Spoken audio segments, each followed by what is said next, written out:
विधवा बहू का फैसला। महक की शादी रोहन से होती है। रोहन माँ बाप का इकलौता बेटा होता है, लेकिन फिर किसी कारण से रोहन की मौत हो जाती है। बेटा महक, तेरे आगे इतनी बड़ी जिंदगी है, फिर बच्चों की भी जिम्मेदारी। तू कोई काम कर ले।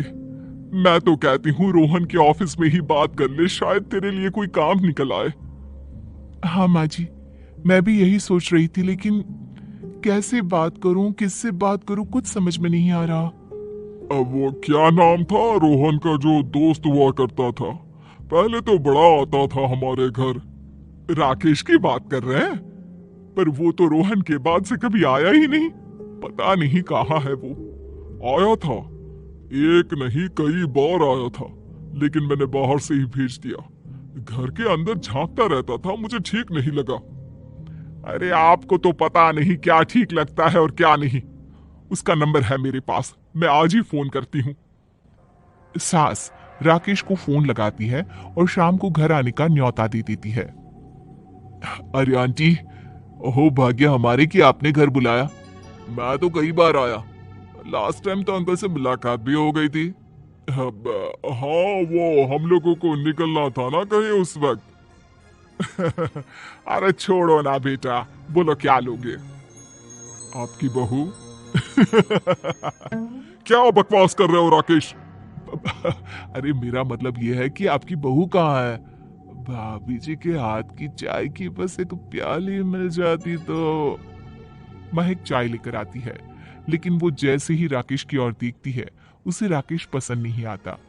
वो अंदर जाने को होती है कि अरे भाभी जी कहाँ जा रही है, बैठिए तो सबके साथ। जी नहीं, बच्चों को खाना खिला रही हूँ, आप माँ जी से बात करें ना।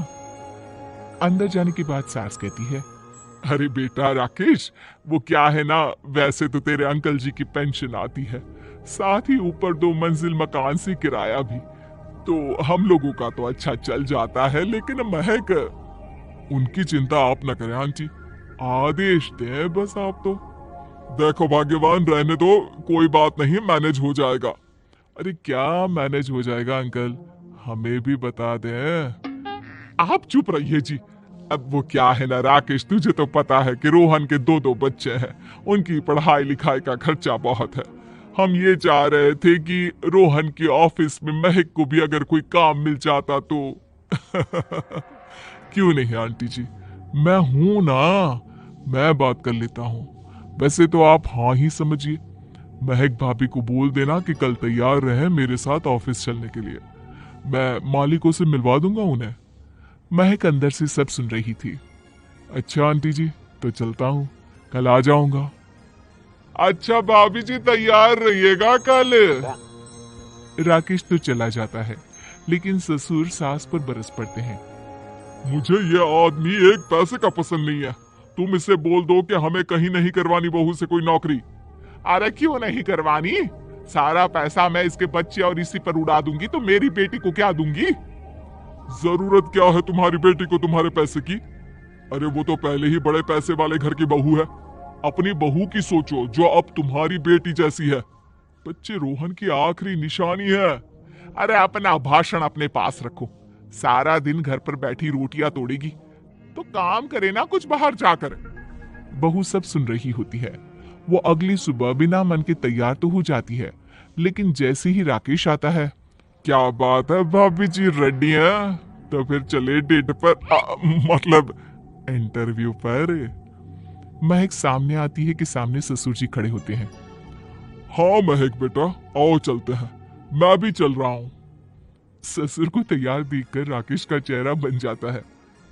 अब अंकल जी, आप परेशान हो जाएंगे, अरे रहने दीजिए ना, धूप भी बहुत है। वैसे भी स्कूटर में तो 2 लोग ही बैठ सकते हैं ना। तो तुम चलो, मैं बहू के साथ अपनी कार से आ जाता हूँ। महक ससुर जी को देखकर खुश हो जाती है, उसे शांति हो जाती है। वो लोग रोहन के ऑफिस जाते हैं, जहां बॉस कहते हैं, नमस्ते अंकल। नमस्ते महक, कैसे हैं आप लोग? रोहन का सुनकर बहुत दुख हुआ अंकल, वैसे कैसे आना हुआ? बेटा, क्या हमारी बहू के लिए तुम्हारी ऑफिस में कोई काम मिल सकता है? हमने राकेश से इसी सिलसिले में तुमसे बात करने को कहा था। उसी के कहने पर हम दोनों तुमसे मिलने आए हैं। राकेश? राकेश ने तो कोई बात नहीं की। ऊपर से उसने तो आज की छुट्टी ले रखी है, ऑफिस में नहीं आया। बोल रहा था जरूरी काम से जाना है। महक और ससुर एक दूसरे को देखने लगते हैं।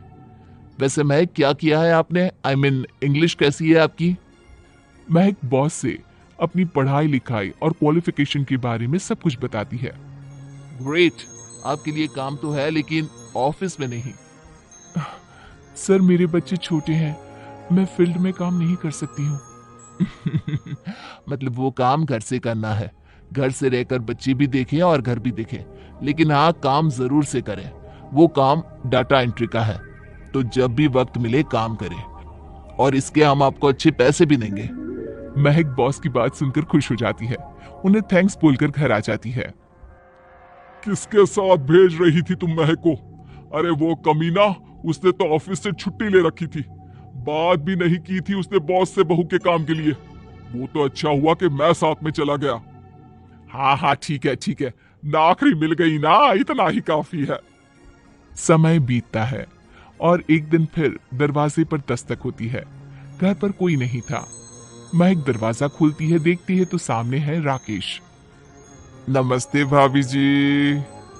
नमस्ते, घर पर कोई नहीं है, आप कल आइएगा। अरे अरे अरे, कैसी बात कर रही हैं भाभी जी, हम तो आपकी मदद के लिए आए हैं। वो क्या है ना, अंकल जी का फोन आया था कि आपको किसी मदद की जरूरत है।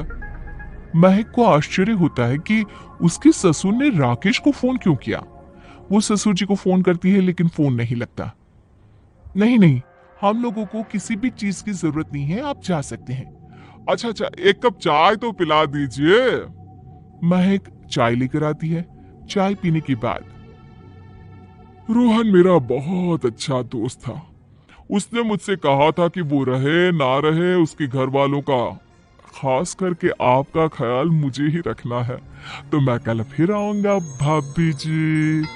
नहीं, माता पिताजी है नहीं, वो 4-5 दिन बाद आएंगे, आप उन लोगों के आने के बाद ही आइएगा। मुझे ये सब ठीक नहीं लगता। अरे छोड़िए ना भाभी जी, लोगों का तो काम है कहना। मेरा मतलब है वो तो बोलते ही रहेंगे। आता हूं मैं कल। महक को अब गुस्सा आ जाता है। हमेशा शांत और मधुर बोलने वाली महक पहली बार जिंदगी में फैसला लेती है, और फैसला होता है राकेश को सबक सिखाने का। बड़े बेशर्म है आप, किसने कहा आपको कि आप आए? अरे भैया, साफ साफ बोला ना कि नहीं जरूरत है किसी की मदद की, मैं अकेले सक्षम हूं अपना घर संभालने के लिए। आज आखिरी बार बोल रही हूं, इस घर की तरफ आंख उठाकर भी देखा ना तो देख लेना, वरना वरना वरना पुलिस के हवाले कर दूंगी। निकलो यहां से, या धक्के मारकर निकालूं। पुलिस का नाम सुनते ही राकेश वहां से 9-2-11 हो जाता है, और महक को अपने फैसले पर गर्व होता है।